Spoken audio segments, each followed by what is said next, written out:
Sean Diddy Combs' legal team officially filed a notice of appeal on Monday, challenging his conviction and more than 4-year prison sentence that was handed down by a federal judge in New York. Combs was found guilty in July on 2 prostitution-related counts after an 8-week trial that pulled back the curtain on his private life and on his business empire. But the jury also cleared him of the far more serious charges of sex trafficking and racketeering. And those were the verdicts that his family celebrated in court as Diddy mouthed the words, "I'm coming home." Unfortunately for him, that homecoming did not happen. Instead, the 55-year-old music icon was sentenced to 50 months behind bars, though he will get credit for the year of time served at the Metropolitan Detention Center in Brooklyn.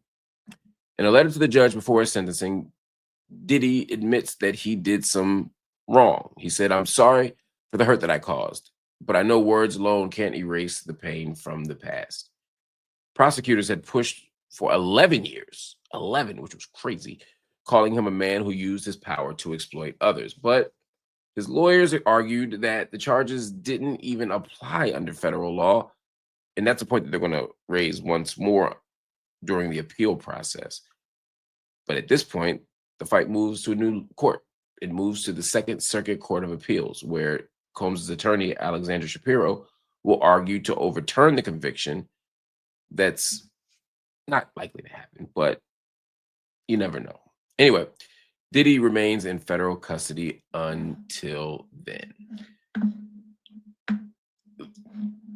The Diddy coverage is interesting enough when you think about the trial, the conviction, the sentencing, and all the drama circulating around it. But it has gotten even more interesting now that Donald Trump has entered the fray. According to reliable sources, President Trump is seriously looking at Diddy's case. And he is looking at the case this week.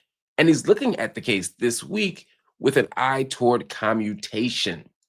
That's right. President Trump is seriously considering commuting Diddy's sentence. He's not going to pardon him, which would effectively eliminate or erase or vacate the guilty verdict. Diddy would be not guilty, he'd be innocent, he'd have no criminal record. That ain't happening. But commuting the sentence, changing the length of it, could happen. After being sentenced to 50 months, Diddy would love any help he could get. The judge may commute his sentence to half of that time. Maybe more, maybe less. If I were guessing, Donald Trump is not going to commute it to 0 because there's no need to do that. Instead, he would commute it to the time that's already been served. He would say, Diddy, you've served, say Diddy served 13 months now or something like that. He'd say, well, you have a 12-month sentence or a 13-month sentence or 14-month sentence, something that would get Diddy out immediately, but still look like he gave him a sentence. The question is, why would Diddy do that? Well, he just commuted George Santos's sentence. Santos was locked up this summer. He didn't spend very many days in prison, not even months. He didn't spend that many days in prison. And Santos is accused of all kinds of fraudulent charges, but no acts of violence, no acts of sexual impropriety, the things that kind of don't float so well in the court of public appeal. So if he did it for Santos, there is a precedent. Now, one difference is Santos was carrying the water for Trump. Santos was a Trump acolyte. He was someone who Trump probably didn't care about, but he certainly appreciated that he was willing to echo Trump's politics. Actually, George Santos would echo anything because he just said anything at any time. He's a pathological liar. But Diddy presents a different case. Diddy's a Democrat. Diddy publicly spoke out against Donald Trump in the last year or two. So it could be a steeper hill to climb. But I happen to believe that that's going to work to Diddy's favor. Trump's whole performance of generosity is to look like he's fair and objective and that he just does the right thing, that he's unbothered, that he's not partisan, that he wants to be everybody's president forever. So I think him doing this would say, look, I pardoned a Democrat. Look, I pardoned somebody who didn't even vote for me. Now, why would he do that? Well, it's a cynical ploy to get black men. He's always trying to expand his tent, and he knows black women ain't voting for him. They're too smart for that.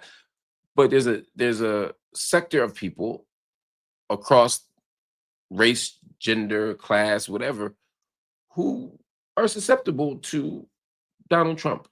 They find him compelling.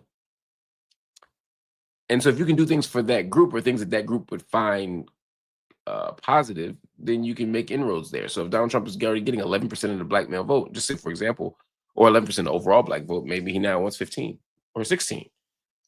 For what, you might ask, since he can't run for anything anymore because he's president in his last term? Well, there's two answers to that. One, Trump might not be willing to continue following this whole democracy thing, and he might be trying to get a third term, or more likely, he wants to be the kingmaker, and whoever he, endorses will win. That's what his mind says, and so he wants to make sure that they owe him a favor, and releasing Diddy will go a long way, particularly since some people feel that Diddy got a wrong deal. Not that he was not guilty, but that the sentence was too long for what he was actually convicted of. So wherever you land on this, Donald Trump could cynically exploit this. And when has he not done that? So don't think that this is just pro forma. Diddy might get commuted this week by President Trump. If I were betting money, I'd be inclined, and I had to just gun to my head, pick one, I'd say, yeah, he's going to do it. I think it's 60-40 right now, 55-45, but I think he's going to do it. And it's not just because of political calculations. I'm also curious to know what Diddy knows about Donald Trump. They've hung together, they partied together, they've been in the same city for a long time. And there was a time when they were in the same city and they were both outside as, I don't know if Trump was single, but outside. They were in them streets. And I don't know what Diddy knows. So sometimes a favor for a favor is just what you got to do. All that said, this is a nasty system. And Donald Trump is making it nastier.